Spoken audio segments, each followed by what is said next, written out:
I like Dietrich Enns and I like Grant Wolfram, but the Orioles probably still need a legit lefty in that bullpen. So who are the free agents out there? We'll talk about them coming up on this episode of the Locked On Orioles podcast.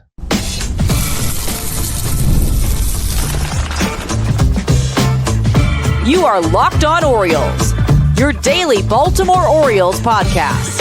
Part of the Locked On Podcast Network, your team every day.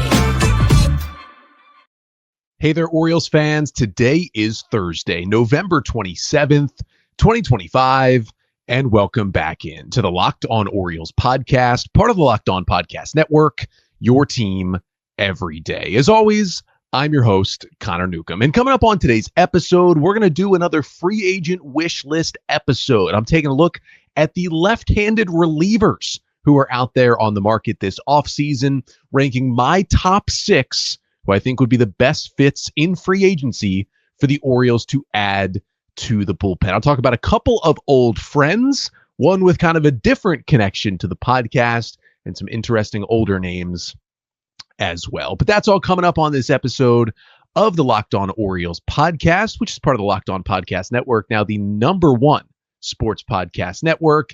And this episode is brought to you by FanDuel. Right now, new customers can bet just $5, and if your bet wins, you'll get $300 in bonus bets to use across the app. Download the FanDuel app today. So on this Thanksgiving episode, we are talking Orioles left-handed free agent relievers. Now, a little disclaimer here. I am recording this episode on Tuesday because, again, we're not truly working on Thanksgiving. We wanted to make sure we still had 5 episodes this week as we get closer and closer to the winter meetings and probably free agency picking up. Again, if there is any big Orioles move between Tuesday and Thursday, they'll probably find a way later in the week to I'll still do some episode to talk about that. But wanted to continue my free agent wish list. How these work, I pick 6 players from the position, rank them from 6 to 1. Not necessarily just from 6 to 1, the best players available in that position, but it also factors in Orioles team need, what they're looking for, best fits, and what the projected contracts and the cost would be for the Orioles as well. We're looking at left-handed relievers because the Orioles are kind of rebuilding a bullpen this offseason. It's secondary, I think, to adding to their rotation, but it's something that still needs to be done before they get to Sarasota in February. And they definitely, tried out some interesting arms down the stretch last year after trading 4 relievers at the deadline. Of course, they already got one of them back, retrading essentially for Andrew Kittredge earlier in November. So they've got him there. And you have some guys who are still going to be there. The Orioles are going to sign a main closer, but there's questions, I think, about the lefties in the bullpen, right? Right now, if you projected the opening day bullpen, you'd probably have 3 lefties in there. You'd probably have at least 2 in Keegan Akin and Dietrich Enns. Then I think someone like Grant Wolfram would probably be on the bubble of making the bullpen as well. Now, all 3 of those guys have certainly shown flashes for the Orioles and could definitely be good major league relievers, but without what Danny Coulombe used to be, what CNL Perez used to be, what Gregory Soto was on this team, you don't really have like a lefty you can count on every day as a setup man. And I think that Dietrich Enns showed some stuff last year that he could be that guy, but it was half a season, right? You're not banking on a 34-year-old from half a season. I think it would be worth it to get another lefty in this bullpen. So I wanted to take a look at some of the best options that are out there. So let's begin with number 6. And number 6, I think, would be a tough one for the Orioles to do. But here we are. Number 6 would, in fact, be Danny Coulombe, who is once again a free agent. Again, my projection numbers are based off of mostly the John Becker and Fangraphs free agent matrices, where he kind of combines all of the free agency projections that are out there and comes up with a median number. A lot of times for relievers, not all of them get projections, so it is tough. You're probably looking at somewhere around a 1-year, $5 million deal that the 36-year-old Danny Coulombe is going to get. And the point here is it's not too late to right your wrongs, right? Coulombe was awesome for the Orioles in 2023 and 2024, although he did have some injury issues in 24 with the elbow.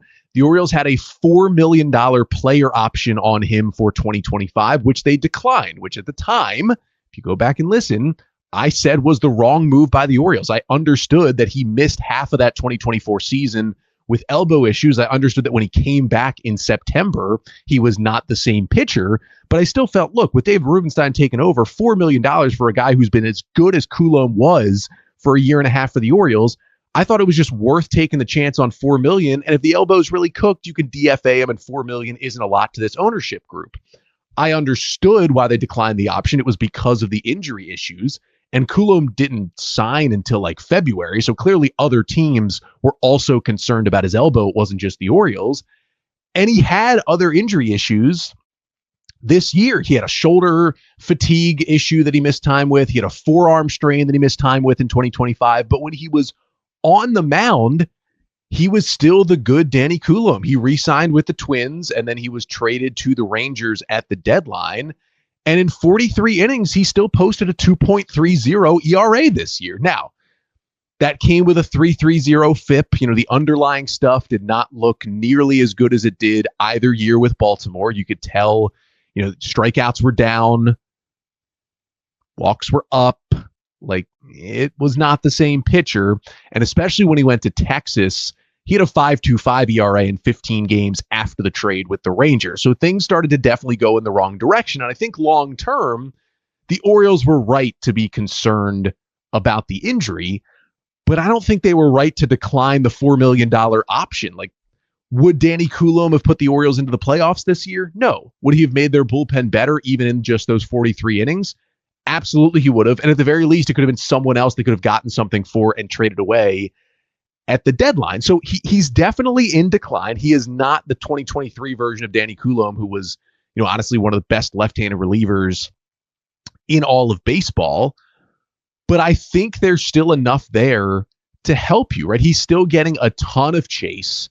He's allowing some of the softest contact in Major League Baseball. He's still throwing you 6 different pitches. He's still not throwing harder than maybe 91 miles an hour with a fastball at most, but that doesn't matter because his breaking balls are what's going to get you. And I would still be worried about the arm and the age. And that's why he's down at number 6, but he is still mostly getting results. If the Orioles consider it, it's certainly a possibility. Number 5 on my list would be 36-year-old. Well, not actually 36-year-old. When I did this list, he was 36, but at the end of last week, he turned 37. So that is 37-year-old. Happy belated birthday, Drew Pomeranz, who's also projected probably around a 1-year, $5 million-ish deal this offseason. Now, weird career arc for Drew Pomeranz. He was a reliever this year. He went out there and pitched mostly for the Chicago Cubs, at least in the big leagues. He kind of bounced around in the minors before that. He had a 2.17 ERA in 49 2/3 innings, including 4 saves for Chicago. He was really, really good. However, not only is he 37 years old, that was his first major league action since 2021. There were 3 full seasons in there where Pomeranz just did not pitch in the big leagues. He came up with Colorado in 2011. He had previously been a starter. He was kind of bouncing between starting and relieving with Oakland and then with Boston. And then he kind of went to the Padres 2019 and 2020, and they converted him into a full-time reliever in his early 30s. And then the injuries came. He had multiple surgeries on a left elbow flexor tendon issue that took him out for multiple seasons. But he was on a minor league deal with the Mariners this year, opted out in April, found his way to the Cubs. And then, it was initially actually the Brewers that turned him into a good reliever in 2019. We kind of 6 years later saw that version again with Drew Pomeranz. And it's really just 2 pitches. It's a fastball at 93 and it's a curveball at 84. And 3/4 of his pitches are that fastball. He throws it about 77% of the time. But guys still struggle to hit the fastball. Opponents had just a 207 batting average against it. It had a +10 run value. He doesn't get like insane swing and miss numbers. Everything's under 30%, but he still ran, over a 28% strikeout rate. That's pretty good. The walk rate around 7% was pretty low, which you like to see. He seems to be, if he can stay healthy, and he did after all those surgeries, stay healthy for a full 2025 season. He's not a guy who I would give more than a 1-year deal, very similar to Coulombe because of the age and health issues. But if you can get him out there for at least 50 innings next season, I think he's still going to be a productive reliever. I think he's still got it. I think he showed that he can pitch and get big outs in high leverage like he did for the Cubs last year. And he's someone who, if you threw him in the mix with Enns and Wolfram and Aiken, would make the lefties better in your bullpen. But those first two guys are the guys who are definitely getting up there in age. Next up, let's talk about someone a little bit younger and with maybe a little more projection to become even better. We'll get to numbers 4 and 3 on the lefty reliever wish list coming up next. But first, this episode of the Locked On Orioles podcast is brought to you by FanDuel. Now, listen, the NBA is back, and there is no better place to get in on the action than FanDuel, the official sports betting partner of the NBA. Even if you missed the start of the game or you want to ride the hot hand, FanDuel has live bets on everything from who will score next to fourth quarter comebacks. Plus, you can even combine your live bets into a same-game parlay for a shot at a bigger payout. And it keeps every game exciting, especially when your team is making that late push, or if you cheer for the Washington Wizards, and anything but watching them is more exciting. And right now, FanDuel is giving new customers $300 in bonus bets when your first $5 bet wins. So head to FanDuel.com to sign up and play your game with FanDuel, the official sports betting partner of the NBA. So we are doing the Orioles 2025-26 left-handed reliever free agent wish list. I had Danny Coulombe at number 6, Drew Pomeranz at number 5, and moving on to number 4 on my list. Let's get a little bit younger here, right? We've been skewing to 36 and 37-year-olds in the first two of this list. Let's go back to somebody in his early 30s, and that is Sean Newcomb. Now, this is not a Nepo baby to the podcast. There is no relation.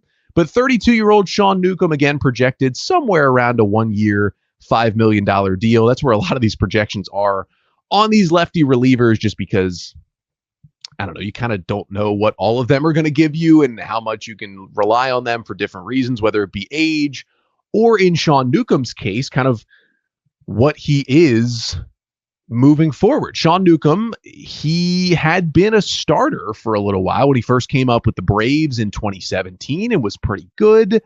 The Braves moved him to the bullpen, and he was still solid in that role. 2019, he threw 68 innings and had a 3.16 ERA as mostly a reliever. And that's kind of what he's been since then, is a relief pitcher. He was in Atlanta's bullpen in 21, although he wasn't very good. Then he kind of started to bounce around a little bit, went to Chicago in 22 and wasn't good, signed with the A's in 2023, although he pitched in those 2 years with the A's, 2023 and 24, he pitched just a combined 25 innings, like he wasn't super available. And he signed a minor league deal with the Red Sox in 2025 and somehow made their opening day rotation as the number 5 starter. It was very weird. He made 5 starts to begin the year. He had a 4.43 ERA, but a 2.91 FIP. He looked a little bit better. Then the Red Sox rotation got better, so they moved Newcomb into the bullpen, and then he ended up with the A's, and he had a 2.19 ERA in 70 relief innings in the 2025 season. And if you just look at his time with the A's, 51 1/3 innings, 1.75 ERA with the Athletics out of the bullpen. He went over there in late May and was basically used in every single bullpen role. Swingman, long relief, setup guy, end of the game, lefty specialist, whatever it may be, they used Sean Newcomb. And a 105 stuff plus with the A's was the best number of his career. The sinker and the slurve got a whole lot better. You know, he throws this good sinker and fastballs around 93. There's this 82 mile per hour slurve that had 32% swing and miss rate. Opponents hit just 172 against it. It was kind of his go-to pitch when he needed it. He also, as a four-seamer, started kind of cutting down on his cutter usage, throwing way more sinkers and four-seam fastballs. His velo actually jumped from around 93 to 95 when he went to the bullpen, which is something you like to see as well when guys make that transition. And what was interesting was, not only did the velo get better, but also the command got better. When he went from a starter back to a reliever, his arsenal got better. He really became a different pitcher. In August and September with the A's, he allowed just 2 earned runs total in those 2 months. He upped the usage of that slurve, and it was just an unhittable pitch. It's a high ground ball rate. It's a low barrel rate. He could be a really cheap, like, swingman relief pitcher where, yeah, if you need him to start a couple of games, he could even do that for you in 2026. But more likely, he's a good multi-inning reliever that could give your bullpen kind of a Swiss Army knife type guy. Now, The only real issue and the reason why, everything looked great last year, but he's only at number 4 on this list is because he's never really done this before. Not that he hasn't been a reliever. Again, I played it out, right? He started pitching out of the bullpen in 2019 with the Braves when he lost his rotation spot. And even though he was good that year and he had some good moments since then in the pen, like since then, Braves, Cubs, A's, even Boston before he came over or back to the A's this year, he was never used as any kind of high leverage guy, right? Like even in 2019, it was mostly low leverage when he was pitching well when he first went to the bullpen. This year down the stretch with the Athletics is the first time they said, not only are you a reliever, but you're going to be a go-to late inning reliever. And that was a different role for him. And he only did it for a couple of months. So you don't know if you sign him to be in that capacity, what he'll be able to do long-term. That's why I think instead you kind of sign him and say, hey, you have a guaranteed spot on our pitching staff. Starter, long man, swing man, back end. We don't know yet. But just know if you're healthy, you're going to be on the opening day roster when we sign you. And then you kind of use spring training to figure out how does the rest of the roster play out and what that role will be. I think that's a better way to approach it if you want to go get Sean Newcomb. But I think he could be like the underrated sleeper of this offseason in terms of getting these kind of swingman arms that are out there. But for number 3, we do have to kind of swing it back to a little bit older again, because the left-handed relief pitchers do seem to skew a little bit older, but they're on this list because despite their elevated ages, at least in baseball terms, like these guys have been really, really good. And that is why they continue to show up on these lists. Number 3 for me is going to be 38-year-old Justin Wilson, who hits free agency once again. Wilson pitched for the Red Sox last year, signed a 1-year deal with Boston. I was in on Wilson last offseason. When I did this wish list, I had Justin Wilson up there for my left-handed relievers that I thought the Orioles should go after. Boston signs him instead, and he had a really good year, 48 in the third innings. He had a 3.35 ERA to go with a 2.95 FIP. He was really good. He upped his strikeout rate. The walk rate went up a little bit with it, but a 28% strikeout rate for a 37-year-old left-handed reliever is pretty good. Like you go through the raw stuff, he's still, sitting at a 105 stuff plus. It's the slider took a little tick down, but he started throwing different pitches and he's adding stuff to his arsenal at age 37, which is always intriguing. Like he started adding this splitter. He only threw it 5% of the time, but it was essentially a brand new pitch for him. And when he threw it, he threw 41 of them total this year, but it looked really good and seemed to be a weapon he could use moving forward. And the big thing for Wilson is just, he throws a four-seamer. It's 95 miles an hour generally from the left side, but he gets a ton of swing and miss on that pitch because he still gets about 19 inches of induced vertical break on that four-seam fastball. That's how much kind of quote-unquote rising action it has. That's the 7th best among lefty relievers this year in terms of ride. It's tons of whiffs on that, tons of whiffs on the slider, and that new splitter was really good against righties when he threw it. And, he was coming off a bad year in Cincinnati. 2024, he was coming off Tommy John surgery with the Reds. He had an ERA over 5. Stuff on the surface didn't look good. But when you dove under the hood to Wilson, it was like, this is bad luck. He's playing in a hitter's ballpark. He's given up a lot more home runs than he should. And it's not like Boston is some big pitcher's park, but it's at least better for pitchers than Cincinnati is. And the ground ball rate went up. The home run rate went way, way down. The stuff looked just as good, if not better, as he added that splitter. And all of a sudden, you just saw a better version of him kind of year 2 coming out of Tommy John surgery. And honestly, for Wilson, he would be higher on my list if he wasn't 38 years old. Like, not that he can't be good at 38 after he was just good at 37 for the Red Sox last year. But if he were 33, Justin Wilson might be number 1 on my list. That's how good the stuff looks. That's how good the production was last year. You just worry if the body's going to break down at some point. And even if it breaks down to him being a solid reliever that still helps you instead of a good one, that's maybe not the guy you want to be as your main number 1 lefty in the bullpen. But in terms of just stuff, it's a funky delivery. It's different movement types. It's soft contact. It's swing and miss. It's kind of everything you're looking for in a relief pitcher from an interesting arm angle. And I would definitely be targeting Justin Wilson this offseason. We got 2 more guys to get to, though. We got one who is actually the oldest of all the relievers that I've talked about already, and one reliever we know quite well who I wouldn't mind being back in Baltimore.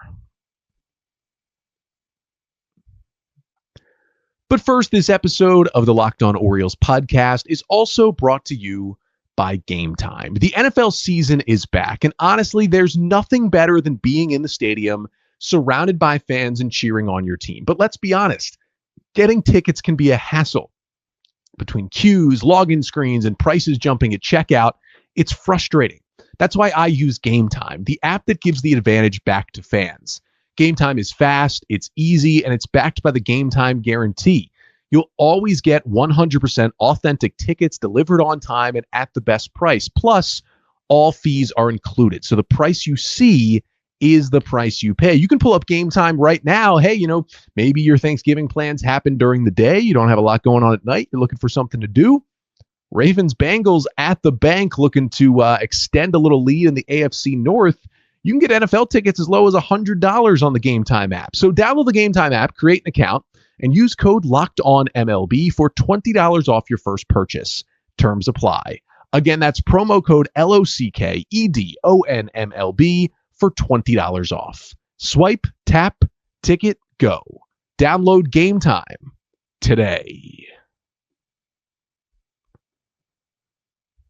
So it's the Orioles free agent left-handed reliever wish list. I've gone from number 6 through number 3 on my list. Let's head to number 2. There's been some guys here on this list who are in their late 30s because, frankly, there's some older lefty relievers who are still just getting it done year in and year out. And this guy, number 2, is going to be the oldest one of them all. That is 38-year-old Caleb Thielbar, who will actually turn 39 in late January. So next year will be his age 39 season.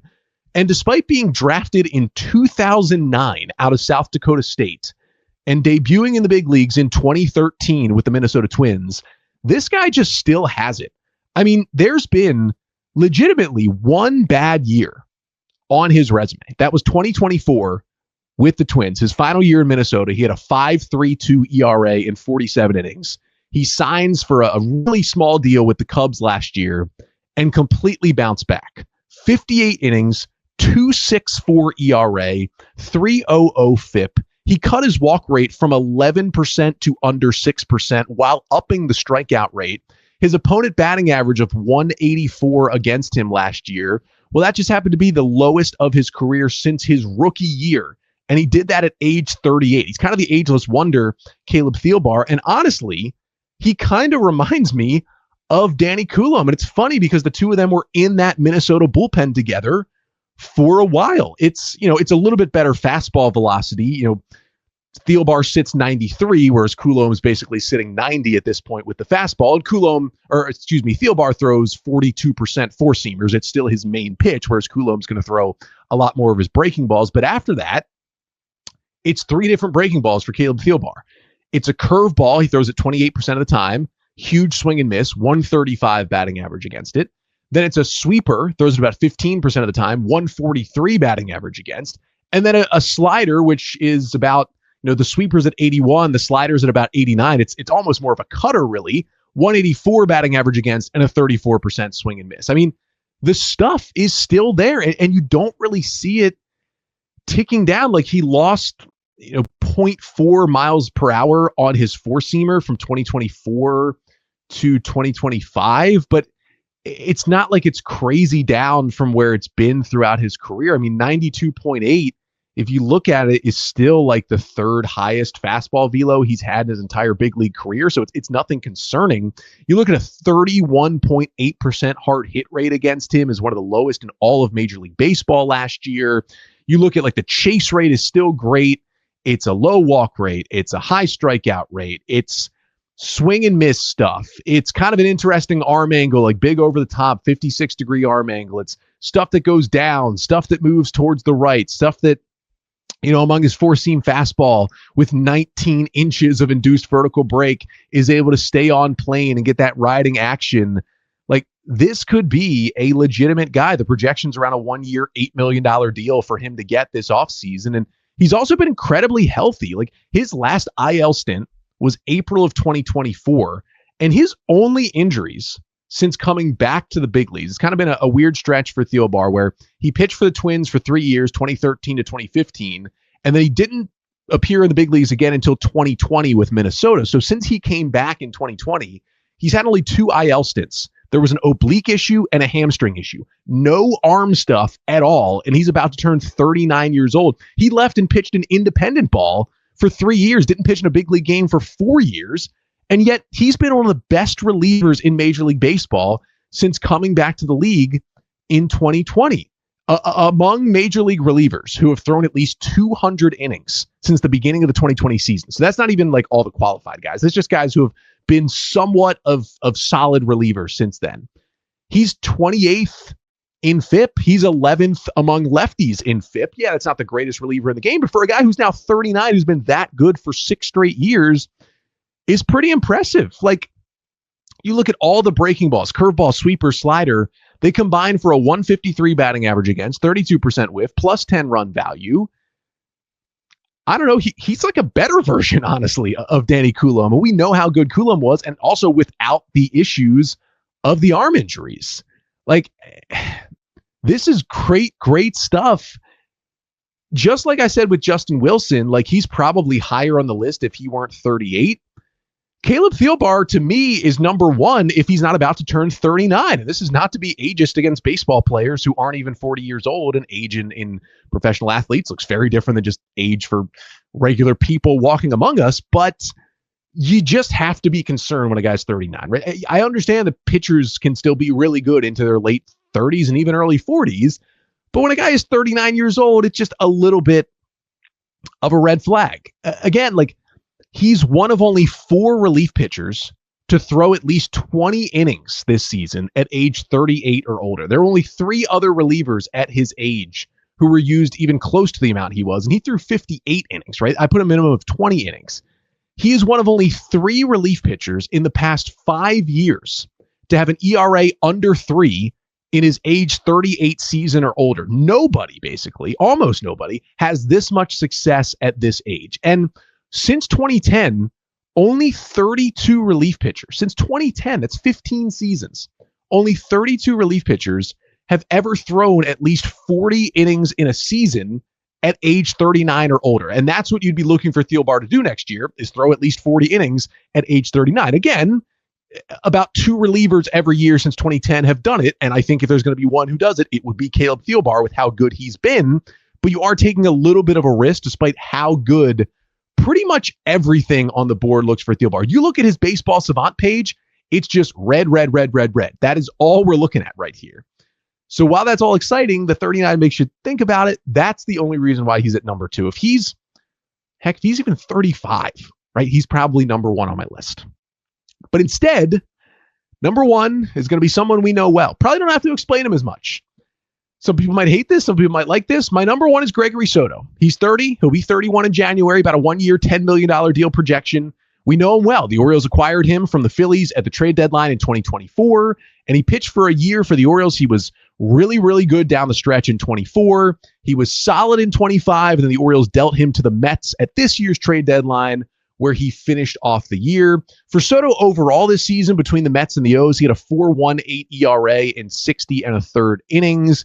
He was a little worse in New York. It was a 3.96 with the O's and a 4.50 with the Mets in 24 innings. His strikeouts went down, but the Mets also significantly cut his walk rate, which is interesting to see. It's always been a problem. It was 11.3% with the Orioles. It was just a 5% walk rate in 24 innings with the Mets. That's something to look at. That could take Gregory Soto to a next level. I don't think he's going to maintain a minuscule 5% walk rate for an entire season.